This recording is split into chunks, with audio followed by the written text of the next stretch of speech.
Salud, everybody. Welcome back to Chronicles and Cocktails. If you just watched our episode on Bad Bunnies and the NFL halftime show, this is the companion piece, where we tackle a deeper question. How American is Puerto Rico? To answer, we need to go back to Spain, to 1898, to war, law, and identity. And of course, we'll still be drinking the Café con ron.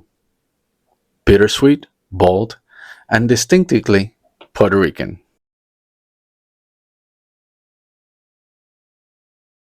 Before the American invasion of 1898, Puerto Rico was not a voiceless colony. In 1897, Spain granted the Carta Autonómica de Puerto Rico, along with Cuba. It was the very first statute of autonomy ever granted by Spain to one of its provinces, in this case, the Capitanía General de Puerto Rico. The charter authorized the formation of an autonomous government. It was granted under the liberal government of Praxedes Mateo Sagasta during his fourth term as president of the Council of Ministers. It was signed on November 25, 1897 by Queen Regent Maria Cristina of Habsburg-Lorraine in the name of her young son Alfonso XIII of Spain. The decree was officially published in the Gaceta de Madrid on November 28, 1897, and with its promulgation came something revolutionary: the establishment of universal male suffrage in all Spain's overseas provinces. For Puerto Ricans, this meant they were not just subjects, they were full Spanish citizens with constitutional rights.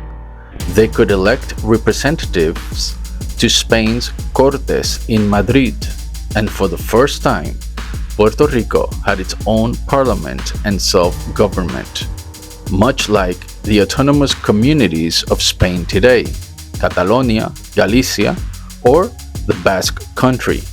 This was Puerto Rico's political reality when the United States troops landed at Guánica in 1898.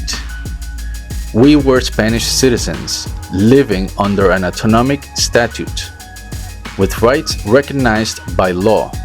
That reality was abruptly interrupted by war.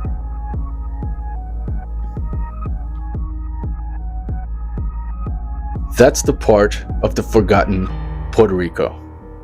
Puerto Rico was not a colony waiting to be taken. It was a Spanish province with autonomy and full citizenship rights, until the American flag appeared on the southeastern coast of the island.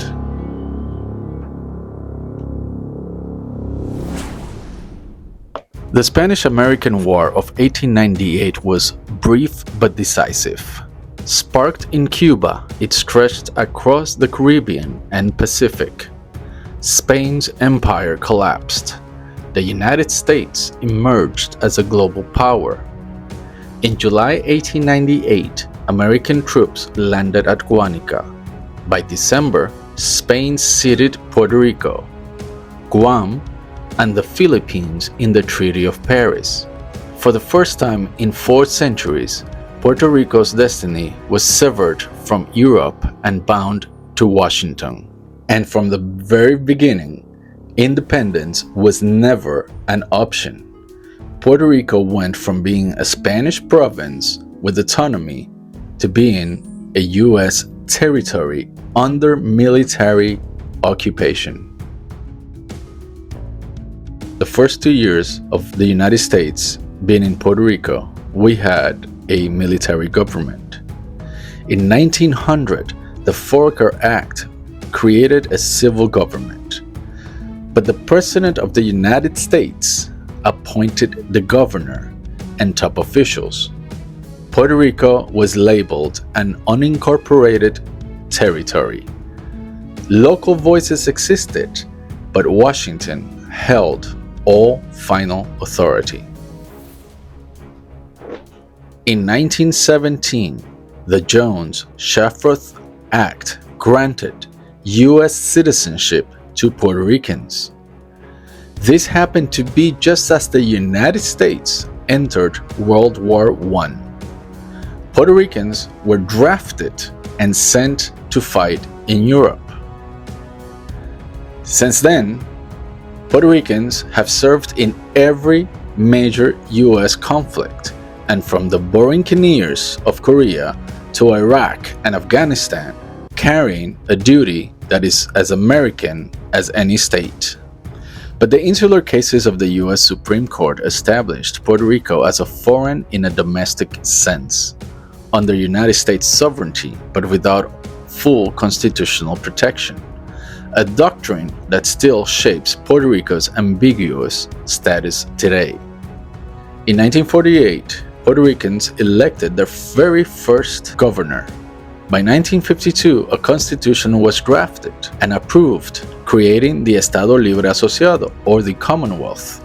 It granted internal self-government, but Washington kept ultimate sovereignty. What's funny about this constitution is that even though it was drafted by Puerto Ricans and approved by Puerto Ricans, after it was approved by those Puerto Ricans, it had to be sent to Congress. Congress had to review it, and they made changes. And if the changes weren't adopted in Puerto Rico, we would have no constitution.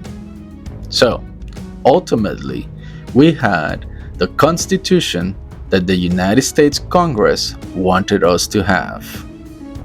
After that, it had to be signed by the President of the United States in order to be legal. Cheers to that.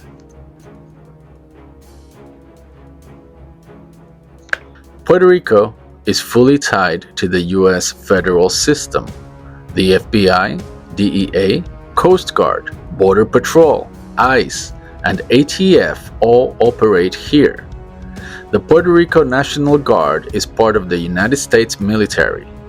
In security and defense, Puerto Rico is treated as a U.S. jurisdiction. Full stop. Puerto Ricans are American citizens. They pay Social Security, Medicare, they serve and die in U.S. wars, they carry U.S. passports, but they cannot vote for the president, and their voice in Congress, the resident commissioner, cannot cast a final vote. It's citizenship with full duty, but limited rights. What's funny about this also is that during the presidential primaries, all the candidates can come down to the Caribbean, to Puerto Rico, and campaign and collect money. And the residents in Puerto Rico can vote in the primaries. After they come here and campaign and collect some money, in the next general elections, the residents in Puerto Rico, whether they be Puerto Ricans or Americans that moved to Puerto Rico, cannot vote in the general elections. Puerto Rico has always been strategic, from Cold War naval bases to today's regional operations. Its locations anchors U.S. power in the Caribbean, shaping policy from Haiti to Venezuela. In recent months, Puerto Rico has been active in the support of American fight against the drug cartels in the Caribbean, and a Republican governor has backed President Trump's initiatives to defend the United States.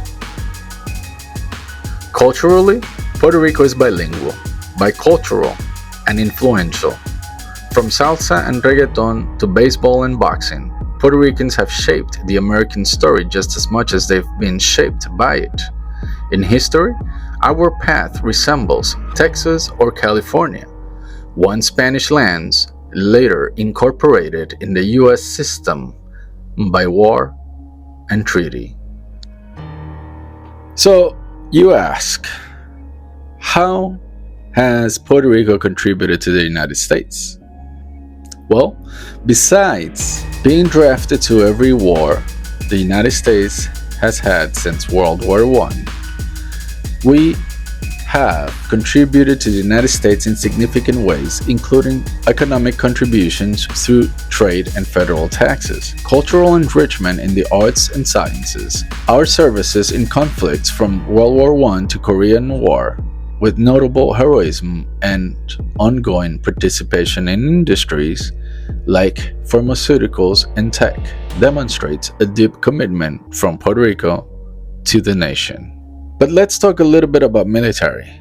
The 65th Infantry Regiment, also known as the Buccaneers, distinguished themselves in combat during the Korean War and received the Congressional Gold Medal in 2016 for their unheralded services. In federal taxes, Puerto Rico residents pay various federal taxes, contrary to popular belief, such as Medicare, Social Security, and unemployment taxes, contributing billions of dollars annually to the U.S. economy. The U.S. is Puerto Rico's largest trading partner, creating economic interdependence of mutual prosperity. Puerto Rico's industrial development, particularly in pharmaceuticals, petrochemicals, and electronics, provide valuable goods and services to the U.S. markets. Puerto Rican culture has enriched the U.S. arts and sciences, reflecting the contributions of a vibrant community.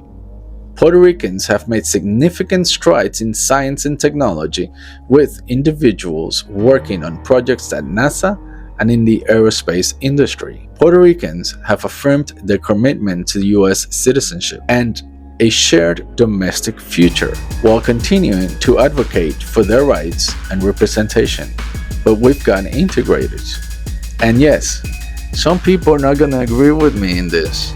Some Americans that prefer not to have Puerto Rico as a state or a territory, and some Puerto Ricans that would prefer not to be a territory or a state. But this is the reality. You can't deny it. We are what we are. It can be changed, but as of right now, we are an unincorporated territory of the United States, American citizens all. So, how American is Puerto Rico? Legally, military, culturally, in every way that matters.